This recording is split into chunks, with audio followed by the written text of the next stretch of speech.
वो आबेली होगा, परंतु इसका विलोम आवश्यक नहीं है।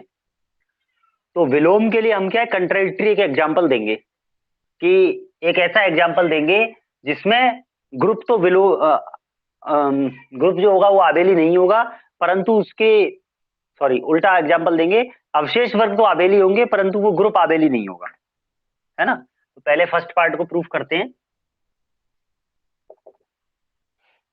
माना कैपिटल एन आबेली ग्रुप जी का एक उपग्रुप है। अब देखिए, आबेली ग्रुप का कोई उपग्रुप होगा तो उपग्रुप भी आबेली होगा, तो एन क्या बन जाएगा, विशिष्ट उपग्रुप बन जाएगा, क्योंकि एन के लिए दायां सैकलक सैकुलक और बायां सैकुलक समान होंगे, क्योंकि ये आबेली हैं। इसलिए एन भी क्रम विनिमय होगा,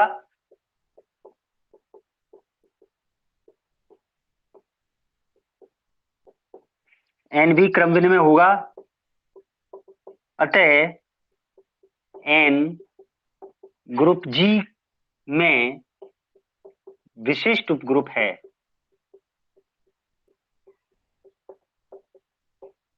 जी में विशिष्ट उपग्रुप है। अब हमें क्या सिद्ध करना है, इसका जो खंड ग्रुप बनेगा जी ओवर एन वो विशिष्ट होना चाहिए, वो आबेली होना चाहिए। हम सिद्ध करेंगे कि जी ओवर एन क्रम विनिमय ग्रुप है। तो क्या करेंगे, जी ओवर एन के दो अवयव ले लें हम। माना एन ए एन बी किसके अवयव हैं, जी ओवर एन के अवयव हैं, तब ए और बी किसके अवयव होंगे, कैपिटल जी के। तो यदि हम निकालें N A operation with N B, तो क्या आएगा, ये होता है एन ए बी, खंड ग्रुप के लिए ऑपरेशन चलता है। और एन ए बी क्या होगा, एन बी ए होगा। क्यों, ए बी बराबर बी ए होगा for all A comma B belongs to G, चूंकि जी क्रम विनिमय है।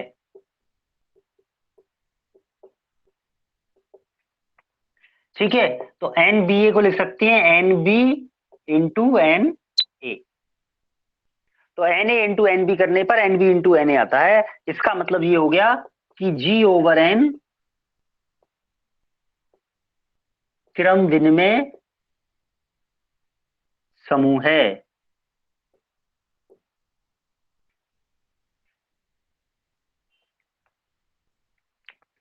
अब इसके विलोम के लिए आपको एक एग्जाम्पल याद रखना पड़ेगा।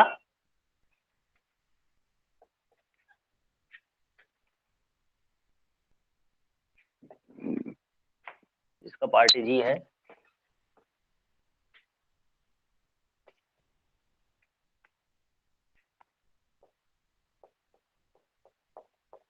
इसका विलोम सदैव सत्य नहीं है,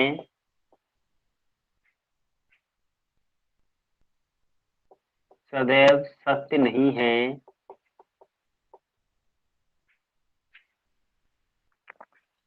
क्योंकि S3 एक अक्रम विनिमय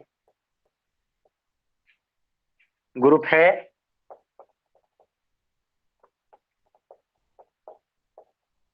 S3 एक अक्रम ग्रुप है, तथा A3 जो है वो S3 में एक विशिष्ट उपग्रुप है।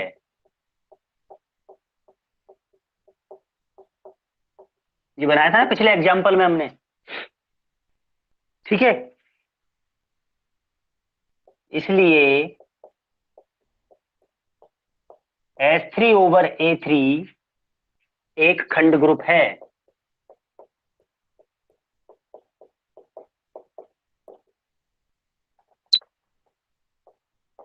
H3/A3 खंड ग्रुप होगा। और H3/A3 में कितने अवयव थे? एग्जाम्पल में हमने किया था, इसमें 2 अवयव थे।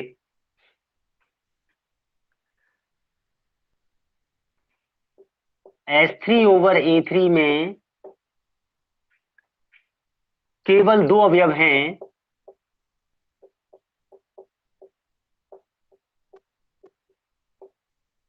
केवल 2 अवयव हैं, इसलिए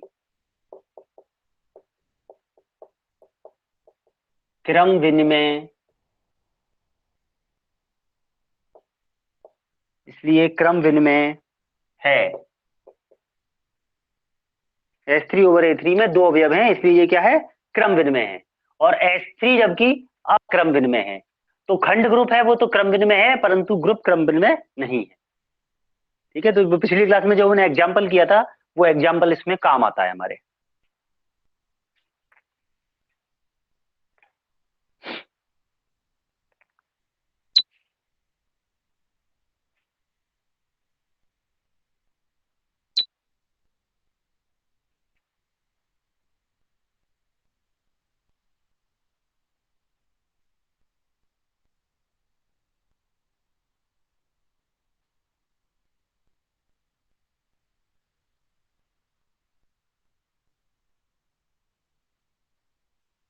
ठीक है,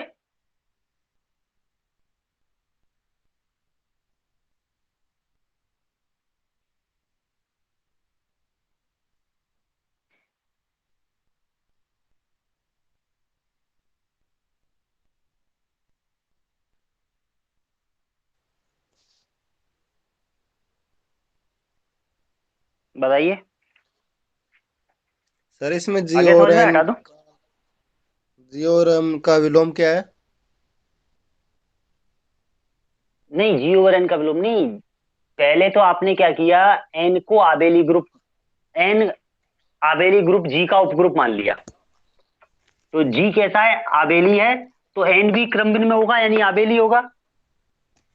ठीक है। और एन यदि क्रम विनिमय होगा तो N X equal to X N आएगा, यानी कि एन विशिष्ट उपग्रुप हो जाएगा। और उस केस में हमने एन ए एन बी देखा, एन बी एन ए के बराबर आएगा। तो ये तो आ गया क्रम विनिमय। यदि जी आबेली है तो G/N भी क्रम विनिमय है। इसका उल्टा, यानी कि G/N तो क्रम विनिमय हो परंतु जी क्रम विनिमय नहीं हो, तो उसके लिए आपको ये एग्जाम्पल देखना पड़ेगा। S3 जो होता है वो अक्रम विनिमय होता है, और S3 का विशिष्ट ग्रुप होता है A3। और H3/A3 इसका क्या बन जाएगा? खंड ग्रुप बन जाएगा। और H3/A3 में 2 वेव होते हैं, बनाया था ना अपन ने पिछला एग्जाम्पल। हाँ H3/A3 में सर। कितने वेव होते हैं? केवल 2, A3 और A312। अब जिसमें 2 वेव है वो तो हमेशा क्रमबद्ध में ही होगा, क्योंकि एक तो क्या हो गया? तत्समक। और तत्समक को किसी से गुणा करेंगे तो वही वैल्यू आएगी। तो चाहे लेफ्ट से करो चाहे राइट से करो गुणा। तो 2 अवयव है यदि किसी ग्रुप में तो वो क्रमबद्ध में होना ही होना है, 2 का। ठीक है। तो S3/A3 तो क्रमबद्ध में है, परंतु S3 क्रमबद्ध में नहीं है। ये इसका एग्जाम्पल है। ठीक है, मिटा दूं पूरा? Yes sir.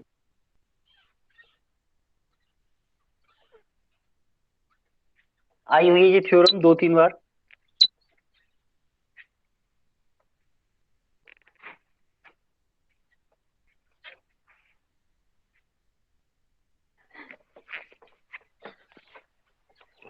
सर वो बेसिक थर्ड ईयर का सिलेबस से आया था ना, उसका क्या क्या है वो?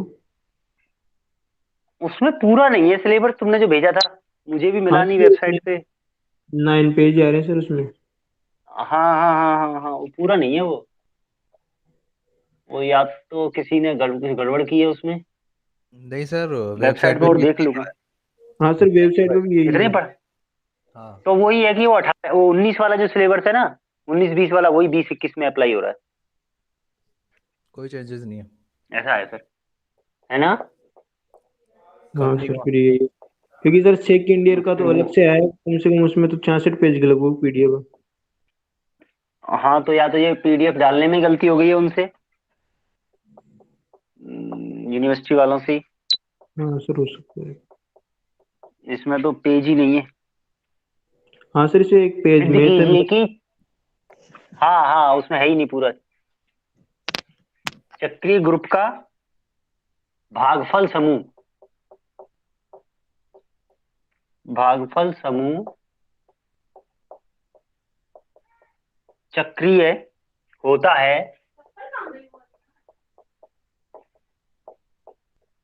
परंतु इसका विलोम आवश्यक नहीं है, परंतु इसका विलोम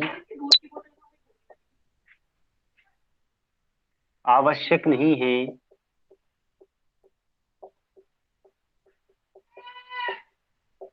कि सत्य हो। विलोम क्या हो गया? चक्रीय ग्रुप का यदि आप खंड ग्रुप बनाओगे तो वो भी चक्रीय होगा, लेकिन विलोम का मतलब खंड ग्रुप चक्रीय है परंतु ग्रुप चक्रीय नहीं है, ऐसा भी हो सकता है। ठीक है ना? यानी कि खंड ग्रुप यदि चक्रीय है तो जरूरी नहीं कि ग्रुप चक्रीय हो, यानी कि जो हमने आबेली के लिए कंडीशन की थी ना, वही चक्रीय में करना है, सेम। तो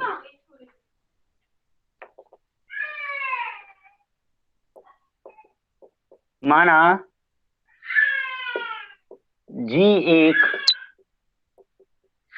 चक्रीय ग्रुप है जिसका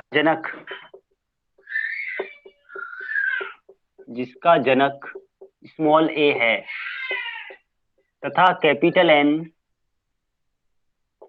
जी का एक उपग्रुप है,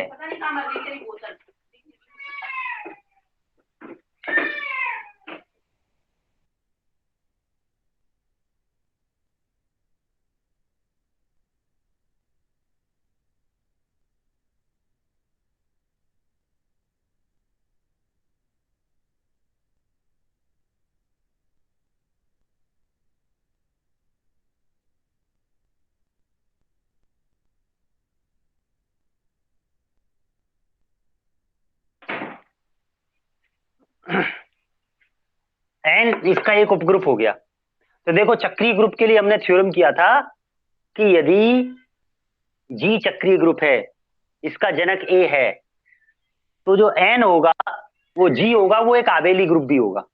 जो भी चक्रीय ग्रुप होता है वो आबेली ग्रुप होता है, क्योंकि उसमें हर एक अवयव को एक ही पूर्णांक घात के रूप में लिखा जाएगा।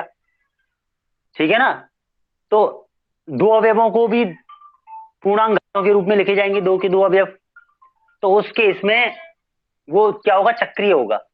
तो चक्रीय है तो आबेली होगा। तो जो एन होगा इसका उपग्रुप वो भी आबेली होगा, और आबेली होने के कारण वो क्या हो जाएगा? विशिष्ट उपग्रुप हो जाएगा। ठीक है ना? तो अब ए की पावर एन कैपिटल जी का कोई भी एक अवयव है, हर एक अवयव ऐसे ही लिखा जाएगा जहां एन क्या होगा? कोई पूर्णांक होगा।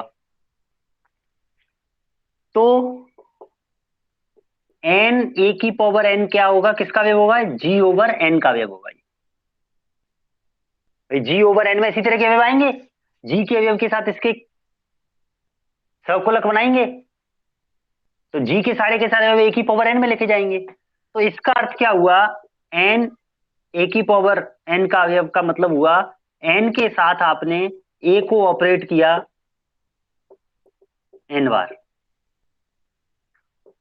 एन ए इंटू बी लिखते हैं ना, ए। अब ये कैसे आएगी वैल्यू?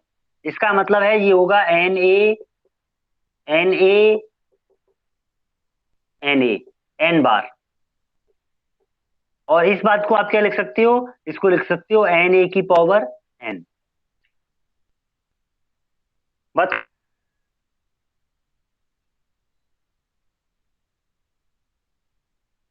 मतलब कि जी ओवर एन में कोई भी अवयव है वो इस तरह का होगा और उसको इस फॉर्म में लिखा जाए, पावर पूर्णांक घात के रूप में। यानी कि जी ओवर एन भी क्या हो गया? सक्रिय हो गया, और उसका जनक क्या हो गया? N A. अतः जी ओवर एन एक चक्रीय ग्रुप है जिसका जनक Na है,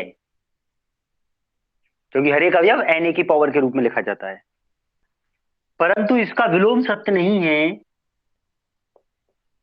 परंतु इसका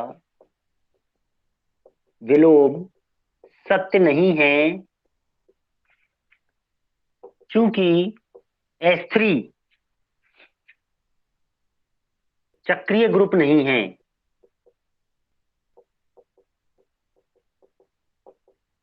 परंतु S3 ओवर A3 में केवल 2 अवयव हैं,